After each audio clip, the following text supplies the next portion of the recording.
હું ઘણા ટાઈમથી મને એક ફોન આવ્યો હમણાં હકુબા કે એક તમારે એડવર્ટાઈઝ કરવાની છે શું વિડીયો મૂકો તમારો યુટ્યુબમાં એ પહેલાં તમારે બોલવાનું કે રમી રમો હું ન બોલું પેલા હું ગુજરાતને એમ ન કહી શકું તમે રમી રમો એમ જુગારનું તો બિલકુલ કહી જ ન શકું મને નફરત છે તો કે કેવું પડશે હું ન કહી શકું જુગાર રમવાનું કીધું મારા બેટા આમાં બેઠા જુગારિયા બધા મારે બોલવું છે કઈ વાંધો નહીં પછી મેં તો ભાઈ હું ન બોલી શકું જુગાર રમો એમ કારણ કે તમે ઓનલાઈન રમી જોતા હશો એમાં હે ને કેટલા માણસો હારી ગયા ભાઈ એમાં કોઈ જીતતું જ નથી હું ખુદ નથી જીતો ને પેલા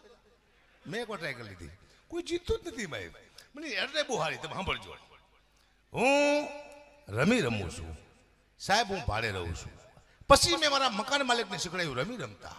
અત્યારે હું મારો મકાન માલિક બે ભાડે રહી છે રમી છે સાહેબ તમે નહીં માનો મારા મામા દીકરો રમી રમતા શીખો બહુ ગરીબ હતો એ અત્યારે ભિખારી થઈ ગયો છે